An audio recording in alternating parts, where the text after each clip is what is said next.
연기경의 골자를 여기 112페이지 네. 그 네모에 다 들어있죠. 예. 일단은 12연기 순서는 아세요? 저기 107페이지 107페이지 보면은 그 동그라미 나선형 있죠? 예, 고라는 것이 있어요. 이거가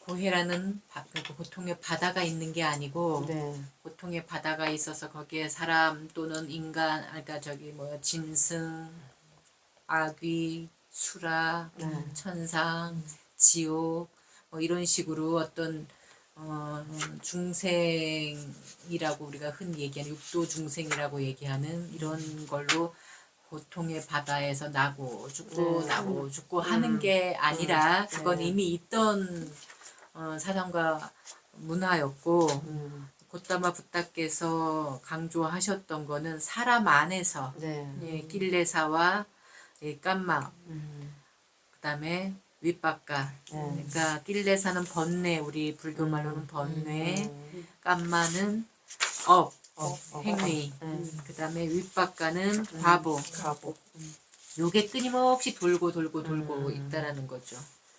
근데 1번부터 12번까지 이렇게 일렬로 쭉 이어진 게 아니라 7번까지 그러니까 한 바퀴고 그다음에 애취부터 해서 8번까지 다시 한 바퀴 다시 도는 거예요. 그래서 본질은 같지만 이름이 다른 같은 카테고리 안에 들었는데 본질은 같지만 이름만 다를 뿐이다. 그리고 힘이 달라졌다. 세지다. 강력하게 세져서 알아차림을 계속 우리가 순간순간 하지 않으면 이 힘은 강해져 가지고 계속 우리가 이 안에서 벗어나지 못한다라는 거. 이 돌고 도는 윤회에서 벗어나지 못한다는 거. 그 윤회라는 말은 돌 윤자에 돌 회자이기 때문에 돌고 돈다라는 뜻인데 그 앞에는 뭐가 도는데 라는 임잣말이 있어야 된다. 그러니까 여기에서 임잣말은 생명체가 아니라 고다. 고라는 것이 돌고 돈다라는. 그래서 12연기 경은 연기는 이 고의 모습을 쭉 느려뜨려 놓은 거다. 이렇게 한눈에 볼 수 있도록 펼쳐 놓은 것이다. 그래서 112페이지 와서 보면 일반 견해와 이제 붓다의 진리를 이렇게 이제 나눠 놓은 거예요. 우리가 전에 알던 견해는 윤회 그러면은 인간을 포함한 육도 중생이 나고 죽고 나고 죽고 나고 죽고 어디에 고해에 사바세계에 근데 아리아사자 이 붓다의 진리는 우리가 아리아사자라고 하는데 성제라고 하는데 이 아리아사자에서는 행위, 이 업으로 인해서 고락이 돌고 있다. 네. 즐거웠다가 괴로웠다가 즐거웠다가 괴로웠다가 좀 전에 금방 웃었다가 또 좀 누가 뭘 이렇게 저기를 하면은 금방 또 얼굴이 울그락불그락해지고 하는 남편이요. 이렇게 지금 예술가라서 그러셔. 업으로 고락이 즐겁고 괴롭고가 돌고 돈다. 그 연결된 삶은 전에 알던 견해는 꼭 이 윤회는 어떻게 인식하고 있냐면 내가 지금 이렇게 살고 있는 거는 내 전생에 나라를 팔아먹었는 게 비요. 아이고 내가 전생에 나라를 구했는가 비요. 이런 식으로 표현하면서 내가 불행하면 전생에 나라를 팔아먹은 먹었는가 봐 그러고 있고 내가 좀 행복하고 막 아우 난 복이 많네 그러면은 나는 누군가가 옆에 또 이웃에서 그렇게 행복하게 잘 살고 있다 그러면은 아우 저희는 전생에 나라를 구했는가 봐 이제 우리가 그런 식으로 표현을 하잖아요. 그러면서 내생까지도 우리가 기약을 하죠. 내가 지금 이렇게 잘 살고 좋은 마음 잘 쓰고 그래 좋은 게 좋은 거고 그래요 좀 참고 아유 복을 짓자 이러면은 내 생에 내가 그래도 좀 괜찮게 살 거야 이런 식의 기대를 하면서 3세를 얘기를 하고 있는데 아리아사자는 오로지 지금 현생에서의 3생을 보는 거예요. 1분 전도 전생이고 1분 후가 내생이라는 거. 그래서 지금 오늘 지금 이 순간에 깨어 있는 거를 강조한다. 알아차리는 걸로 이어가야 된다라는 걸 얘기하고 있고요. 법과 과보의 관계 또한 예전의 견해는 내가 만약에 살생을 많이 했으면 나도 그런 과보를 받는다. 이런 식으로 우리가 인식을 많이 네, 하고 네, 있어요. 네. 왜 그런 말 많이 누가 내 돈 띄어먹고 갔다 그러면 전생에 빌려가지고 안 갚았는가 보지. 이제 이런 식으로까지도 우리가 막 이해를 하고 그러잖아요. 전생에 누가 내가 이제 어디서 뭐 이렇게 막 전혀 알지 못하는 사람한테 묻지마 폭행을 당했다. 그러면 우리는 하기 좋은 말로 전생에 너가 누구를 그렇게 때렸었는가 보지. 이제 이런 식으로 연결을 짓는다는 거예요. 근데 아리아사자에서는 그렇게 보지를 않는다는 거예요. 그냥 그 순간 내가 살생을 하는 순간 살인자가 되는 거고 물건을 훔치는 순간 도둑놈이 되는 거고 행위에 따라서 이름이 지어지는 것인 거고 어떠한 그런 일이 생겼다 안 좋은 일이 생겼다 그건 사고로 받아들여라 라는 것이 아리아사자의 견해입니다. 그리고 이제 무명에 된 건 이 아유자 제1번 1번 낄레사 아유자를 우리 한국 불교에서 무명이라고 하는 거거든요. 예, 닳지 않다라는 거예요. 예, 무지, 무명, 예, 모른다라는 건데 이제 이것을 전에 알던 견해는 이 사성제를 모르는 걸 무명이라고 인식을 한다거나 또는 모든 것은 생멸하기 때문에 무상한 것이요. 이런 식으로 받아들이는 것을 이제 그런 이치를 모르는 걸 무명이라고 우리는 알고 있었어요. 근데 그게 아니라는 거죠. 아리아사자에서는 고를 고로 모르는 것, 사성제를 모르는 것뿐만이 아니라 고를 고라고 모른다라는 거예요. 고를 정확하게 몰라요. 그러니까 그 고가 왜 생기는지, 그 다음에 그 과보로 생겨나는 것이 과보를 짓는 상태가 뭐 때문에 되는지, 그러니까 오치온을 고로 모른다라는 거. 오치온의 그 인식을 견해로 우리가 내가 지금 이렇게 끌려가서 휘둘려가서 뭔가 괴로운 과보가 왔다. 그러면 내가 오치온 꼭두각시가 됐었구나 라고 아는 것이 아니라 이 일반 견해에서는 무상을 몰라서 그러는 거야. 이런 식으로 무명을 그렇게 받아들인다는 거죠.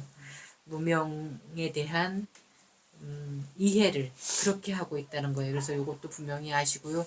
연기, 아까 이것이 낄레사 때문에 업을 짓고 업을 지었기 때문에 과보를 받고 과보가 다시 낄레사가 되고 낄레사가 또 돼서 또 강하게 또 목마름을 일으키고 그래서 또 목마름이 일어난다 보니까 또 행위를 업을 짓고 이제 이게 이렇게 돌고 있는 건데 그거에 대한 그 연기에 대한 암도 이 일반 견해는 이것이 있으므로 저것이 있고 저것이 있으므로 이것이 있고 이것이 소멸하면 저것이 소멸하고 저것이 소멸하면 이것이 소멸하고 이런 식으로 이해를 하고 1번부터 12번까지 쭉 1번이 일어났기 때문에 2번이 일어났고 2번 때문에 3번이 일어났고 이런 식으로 알려준다는 거죠. 근데 그게 아니라 여기서는 두 바퀴가 돈다는 거. 아리아사자에서는 이 잘못된 업을 짓는 그것을 1번부터 12번 쭉 일렬로 된 게 아니라 이게 두 바퀴로 있다는 것을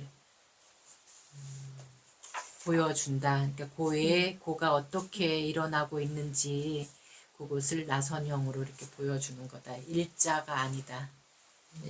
기존 견해는 이거였는데 우리 아리아사자에서는 고를 바라보는 거를 이렇게 나선형으로 봐야 되겠구나. 그러니까 내가 처음에는 어리바리해서 뭔가 뚜렷하게 모르다 보니까 엄벙덤벙 누가 이렇게 이렇게 얘기하니까 솔깃해서 한번 재미로 이렇게 했어. 근데 그 과보가 영 찜찜하고 안 좋네. 다시는 하지 말아야 되겠구나 하면 두 바퀴로 안 넘어가는 거예요. 애취가 안 일어나는데 약간 스릴 있고 좋았어. 뭔가 느낌이 되게 좋았어. 한 번 더 해보고 싶은데 이래서 이제 끌려가서 그게 이제 앉으나 서나 그 생각을 계속 하다 보면은 두 바퀴째로 이제 강한 힘으로 가는 거예요. 그러다 보면은 세 바퀴, 네 바퀴 점점 강해지다 보면은 이제는 아예 나의 삶이 평생 그렇게 사는 사람 있잖아요. 여기 그 전에 알던 견해 이러면 굳이 한국 불교로 이렇게 한국 불교. 불교뿐만이 아니라 다른 다른, 불교도 그렇게 봐요. 거의 다. 그 뭐, 힌두 사상처럼 힌두 그렇게. 사상. 그래서 계속 얘기하는 거지만 힌두 불교로 이해를 하는 이유가 그런 거예요. 그리고 이제는 이제 너무나 많이 이렇게 알려지다 보니까 아예 그렇게 이제 보시는 분들도 있어요. 그냥 그렇죠. 그냥 습합된 그 자체가 우리 불교라고. 그냥 그래 그것도 부처님 말씀이야 이제 이렇게 그냥 퉁쳐버리면서 보시려고 하는 분들도 있어요. 1차 결집을 하고 이렇게 하면서 바로 그 브라만 계급들의 그 스님들이 저는 이제 그 교단을 이끌었다고 보거든요. 그래서 그렇게 빨리 비구니 교단이 사라졌고 그렇게 빨리 불교가 되게 한때는 막 그 날란다 대학 그 1만 명의 그렇죠. 그 저기가 있었다고는 하지만 그게 이제 점점 뭐라고 해야 되나 힌두를 습합하면서 커졌던 것 같아요. 왜냐하면은 그 산치 쪽으로 가다 보면은 그게 이제 그 남인도 쪽으로 가는 그쪽인데, 대탑. 예, 산치 대탑도 있고 아잔타 석굴도 있고 엘로라 사원도 있고 이제 이러는 그쪽에 가면 불교 유적지가 있는데 보면은 힌두 사원, 자이나 사원, 불교 사원이 다 같이 있어요. 그 안에. 그리고 모든 게 그 한 저기에 이렇게 막 같이 이렇게 조형물들도 같이 돼 있고 이러거든요.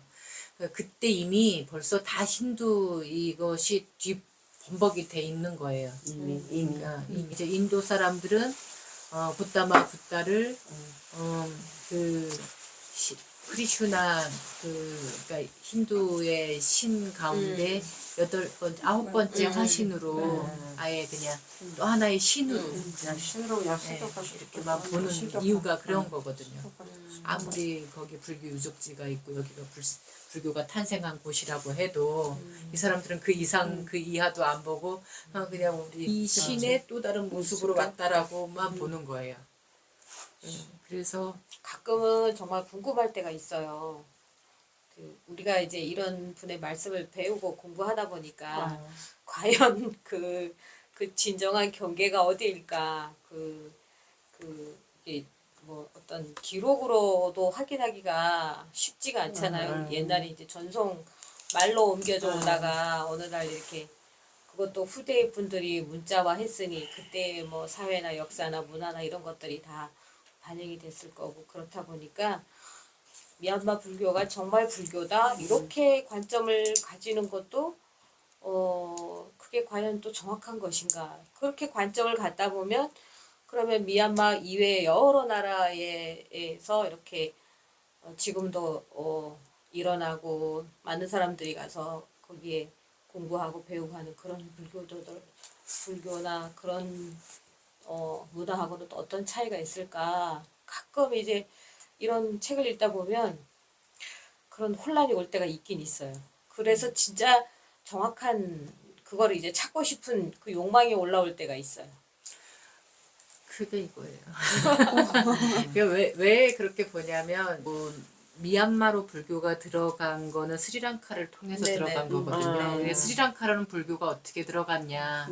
우리가 그 보드가야에서 보셨죠? 그 탑 뒤편에 보리수. 네네. 예, 그게 이제 아쇼카 왕이 딸내미하고 아들내미를 왕자와 공주를 스리랑카로 승려로 만들어서 보냈잖아요. 불교 전파하라고.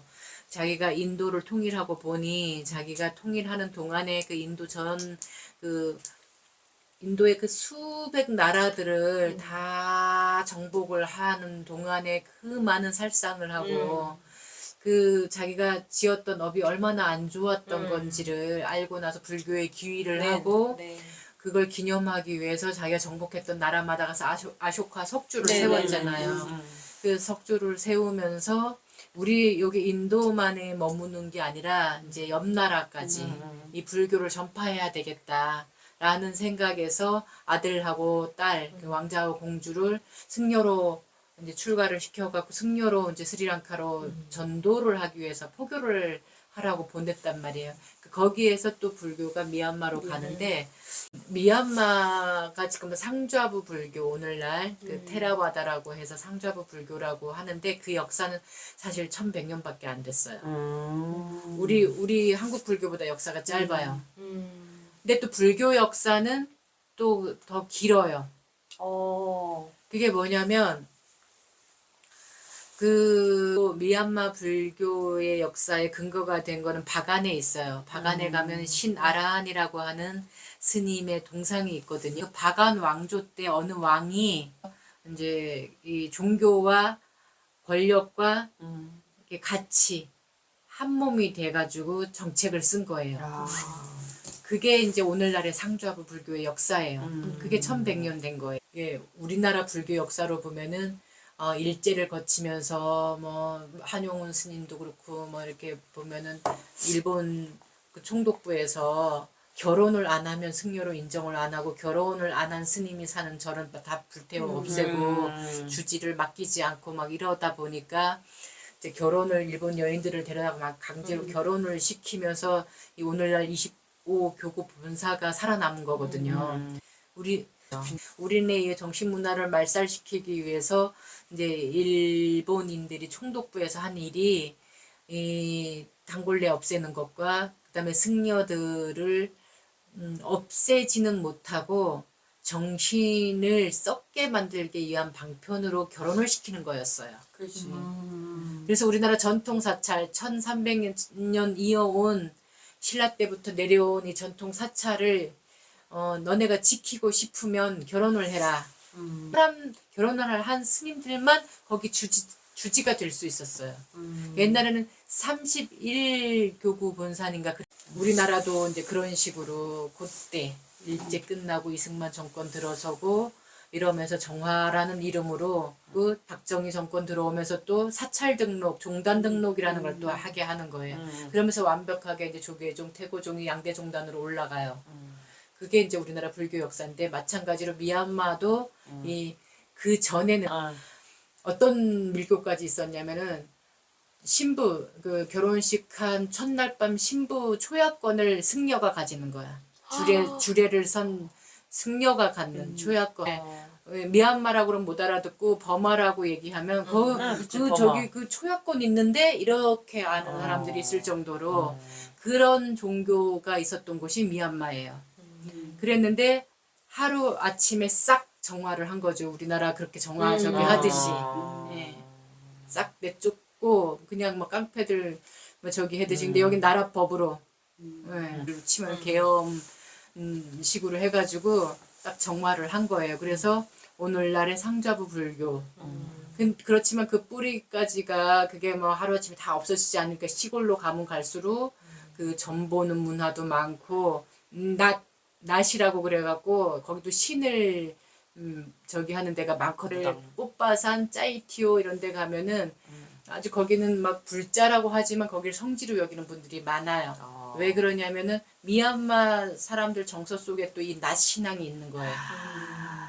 신들에 대한 신앙이 있다 보니까 그 다 저기 하지 못해. 겉 표면은 그렇지만 그런 것처럼 비구니 미얀마에도 비구니가 있었는데 하루아침에 다 뭐 설이 있어요. 뭐 그 미얀마 스님들이 주장하는 설은 어느 해에 가뭄과 흉년이 기근이 들어서 이 비구니들이 도저히 버텨내지를 못해서 다 머리 기르고 한속해서 맥이 끊어졌다. 이렇게 얘기를 하고 있는 게 미얀마 승가의 주장인데 또 하나의 설이 있는 게 뭐냐면 어느 왕조 때 비구니 전국에 있는 비구니들을 다 모이라고 그랬대요. 공양 올린다고. 그러니까 왕이 초청을 했으니까 다 모일 거 아니에요. 그 다 모였을 때 한꺼번에 마녀 사냥하듯이 다 사형을 시켰다. 처형을 했다고 그래요. 웬일이야. 그래서 창졸간에 한꺼번에 다 없어진 거예요. 비구니 그 교단이 아예 없어져서 오늘날 미얀마에는 이부 승가거든요. 비구와 사미만 있어요. 아니 비구니 스님도 계신다고 하셨잖아요. 없어요. 아니, 헤알리라고 띨라신이라고 그래서 분홍 살이 삭발하고 있는 저기 근데 띨라 신이라고 그래서 띨라라는 말이 뭐냐 신라 개. 그 삼위개가 10개인데 요걸 축약해 놓은 게 8개예요. 그래서 삼위개를 더 압축시켜 놓은 게 8개인데 이 8개만 받고 평생 절에서 사는 띨라 개라는 개를 지키는 여인 이런 뜻이에요. 개를 지키는 여인? 그러니까 수녀하고 똑같은 아, 말이야. 그래서 수녀. 띨라신이야. 그리고 이제 띨라신이라고도 하고 세알리라고도 하는데 그 세알리라는 말이 뭐냐면 세야라는 말이 선생이라는 말이에요. 그 세야마 하면 여선생님, 세야더 하면은 이제 어른 선생님, 나이 든 선생님. 근데 띨라신을 조금 높이는 말로 하기 위해서 작은 선생이라는 뜻으로 세야, 레는 작다라는 뜻이야. 세야 더는 크다, 높다 이런 뜻이고 레는 작다라는 말인데 작은 선생이라는 뜻으로 세알레라고 하는 거야. 그래서 그냥 세알리 이렇게 부르는 거고 원래는 띨라신 개를 지키는 여인, 개를 지키며 사는 뭔가 되게 불교가 정화됐음에도 불구하고 그 부처님이 항상 주장하신 그 평등에는 전혀 전혀 안 맞는 예, 거죠. 예. 그렇지. 그래서 지금도 그래서 그 상좌부 테라와다 테라라는 말이 상좌라는 장로라는 뜻이거든요. 장로파 왜 장로교 이런 말 있잖아요. 그 장로라는 말이 노장이라는 말이에요. 우리 노장 스님 이렇게 그러니까 나이 드신 스님, 어른 스님 이런 뜻인데 그 테라라는 말이 장로 불교라는 뜻이에요. 테라와다라는 그 말은 장로파 불교라는 뜻인데 이제 미얀마가 그 테라와다인데 굉장히 권위주의, 예, 권위주의가 강하고 보수적인 집단이고 예. 그리고 그 밑바탕에는 공부랑 그 1100년 전에 정화를 했던 그 아. 왕조와 함께 결탁해서 정화를 했기 때문에 그렇게 돼요. 그러면서 이제 거기에 텍스트가 우리나라는 조계종이든 태고종이든 비록 종단은 갈라졌지만 우리 소위 경전은 금강경이거든요. 금강경이고 수행법은 참선이에요. 왜냐하면 우리나라가 이제 육조 해능대서로부터 이렇게 뭐 참선 불교가 들어왔고 텍스트가 중국 당송시대 때 텍스트를 쓰고 있다 보니까 적어도 조계종 태고종은 이게 교재가 같아요. 수행법도 금강경을 같아요. 그대로 쓰는구나. 예, 태고 보호국사가 그 구산선문 뭐 가지 산문, 보림 산문, 뭐 무슨 산문 해갖고 부산 산문 해가지고 9개 산문으로 또 파가 갈려 있었어. 종단은 없었지만 이게 굴산파, 가지파, 보림파 이런 식으로 이렇게 이제 막 갈려져 있으니까 이제 이걸 통일한 스님이 태고 보호 스님이에요. 이게 역사 속에서 배웠던 보조 국사가 있고 보호 국사라는 분이 있는데. 이제 조계종에서는 교조를 보조 진울국사로 잡고 있고 태고종에서는 교조를 태고 보호국사로 잡고 있어요. 그 이유가 태고 보호국사가 우리나라 불교를 통일시켰기 때문에 그 구산 선문을 9개 산문을 하나로 통일시켰던 스님이기 때문에 왜 일불 제자들이 이렇게 팔을 갈라서 이렇게 서로 네가 옳으니 내가 옳으니 해야 되냐. 통일하자 해갖고 통일시킨 분이 태고 보호국사인데 다시 왜 이렇게 종단이라는 이름으로 또 갈라져야 되냐. 끝까지 이제 버치다 사찰 등록도 안 하고 종단 등록도 안 하면 승려로 인정 안 하겠다. 이래서 할 수 없이 두 번째로 이제 종단 등록을 한 게 태고종이에요. 태고종은 그 대신 그러면 너네들이 그 깡패까지 동원해갖고 독신 비구만을 승려로 인정한다고 육조 해능 스님의 그 맥을 이어서 조계종이라고 이름 지었다고 그렇게 한다면 우리는 9개 산문을 통일시킨 보호 스님의 맥을 이어서 우리는 태고종이라고 하겠다. 그래서 이제 두 번째로 했고 또 하나 결혼을 해 가면서까지도 이 전통 사찰을 지켜낸 스님들이 계신다. 다 변질됐던 건 아니다. 한용운 스님 같은 그렇게 독립운동도 하고 사찰을 지키기 위해서 그렇게 결혼을 했지만 거기에 집착돼서 자기 처자식만 살피지 않았지 않냐. 결혼을 했다고 해서 반드시 변질되거나 타락하지 않는다. 더 훌륭하게 사시는 스님도 있다.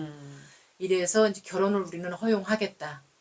이래갖고 이제 두 번째 종단이 이제 태고종이었던 거예요. 지금은 뭐 100 몇십 개 종단이 생겼다고 하는데 어쨌든 우리나라 초기에는 이렇게 두 개가 돼요. 그랬던 것처럼 미얀마도 이제 9개 종단이 큰 종단이 있어요. 네, 그 9개 종단이 있는데 이 종단들 가운데에서도 아주 정부하고 권력과 결탁돼 아주 있는. 결탁돼 있는 종단들이 또 있다라는 거죠. 그렇죠, 그리고 그렇죠. 거기에서 목소리를 크게 내요. 그러다 보니까 굉장히 그 독재의 모습을 보이고 있는 부분들이 많아요.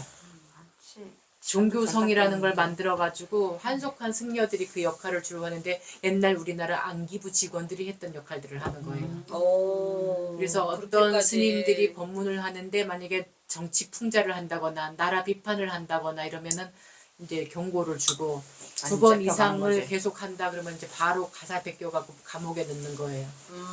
그래서 제가 스승님이라고 여기는 그분도 그래서 감옥을 가시는 거예요. 종단에다 계속 건의를 하는 거야. 너무 권위주의다. 너무 이렇게 가면 이거는 부처님 말씀하고 어긋난다. 그렇죠. 네, 그렇게 계속 건의하고 항의하다가 이제 감옥을 가시곤 했던 거거든요. 그러면서 당신이 이제 그러니까 우리 식으로 하면 이 선원, 저 선원, 이 어른 스님, 저 어른 스님 전국 이렇게 찾아다니면서 물어보니까 다 다른 말을 하는 거예요. 그래서 당신이 빨리어를 이제 가지고 원문을 가지고 공부하다 보니까 여기 안에 들어있는 4가지 경전 안에 부처님 핵심 가르침이 다 들어있더라는 거죠. 그래서 이제 요것을 쓰신 거고 제가 오늘도 통화를 하면서 이제 저한테 굉장히 많은 걸 물어보셨는데 이제 당신은 사는 거는 어렵지 않냐 저한테 계속 그걸 물어보시는데 저는 이제 뭘 여쭤봤냐면은 이제 거기가 군부 쿠데타가 일어나서 지금 있는 등단에 그 어른 스님이 이 권력과 결탁돼 갖고 어떤 역할을 하고 있어서 젊은이들이 많이 싫어하는 불교를 떠나는 등을 지는 경우가 많이 생겼는데 스님은 어떠시냐 제자가 더 많이 생겼냐 아니면 줄었냐 왜냐하면 이 기존 종단하고 다른 이렇게 행보를 하고 계시니까 그래서 여쭤봤더니 더 늘었다고. 어이구야. 더 늘었고. 반대급부가 있는 거죠. 예. 이쪽으로 계속 성하면 이거에 대한 그 예. 염증을 느끼는 집단이 또 같이 크니까. 예. 그러니까 불교의 모습 굉장히 존경하고 공경하고 내가 존경할 만하다고 믿고 있던 스님의 실체를 이제 알고 나니까 그런 얘기가 됐던 것처럼 어쨌든 그래서 제가 전에 그런 얘기를 했죠.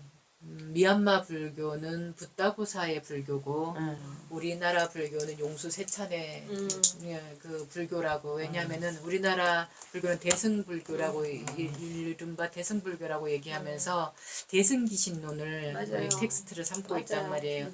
근데 미얀마 불교는 아비담마와 청정도론을 텍스트를 삼아요. 근데 그 청정도론을 붓다고사라는 스님의 그 론이거든요. 그러니까 지금 다 우리는 각자 불교를 얘기하고 있지만 론을 갖고 공부를 하는 거예요. 그러면은 저는 그거는 곧다마의 불교가 아니라 이 오늘날 불교가 그런 식이 돼버렸다는 거죠. 붓다고사라는 스님이 주장하는 불교를 따르는. 그 다음에 여기 우리는 이제 1700년 전에 중국으로부터 들어온 텍스트를 가지고 공부하고 거기서 나온 대승기신론. 대승기신론이라는 거는 이제 세친, 용수, 무착 이제 요거 활동했던 그 스님들 안에서 나왔던 건데 또 원효 스님이 여기다 소를 붙이면서 이제 더 자리를 유명해졌죠. 한국 불교로 자리매김이 됐거든요. 그런 것처럼 그것이 나의 삶에 또는 우리 사회에 이로움을 준다라면 그걸 뭐 계속 공부를 해가고 그렇게 살면 돼요. 근데 이제 저는 제가 봤을 때는 대승 기신론이든 다른 우리 대승 불교에서 배웠던 경전들보다는 지금 이 경전 짧은 경이지만 이 경전이 우리 삶에 더 쉽게 설명이 되고 생활 밀착으로. 예. 아니 그러니까 어려울 게 굳이 없어. 근데 막 이 대승 불교의 경전을 갖고 보다 보면은 말이 더 어려워. 예.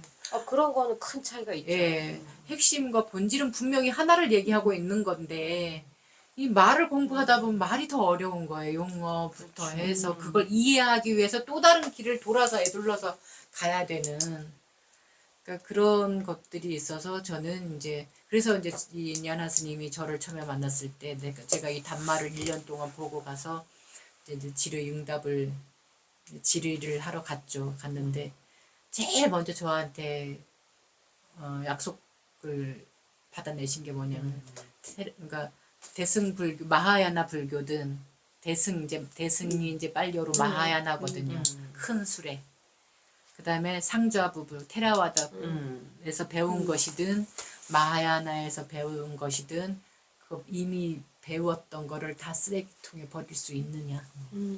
그렇게까지. 예. 그래서 저는 네 버리겠습니다.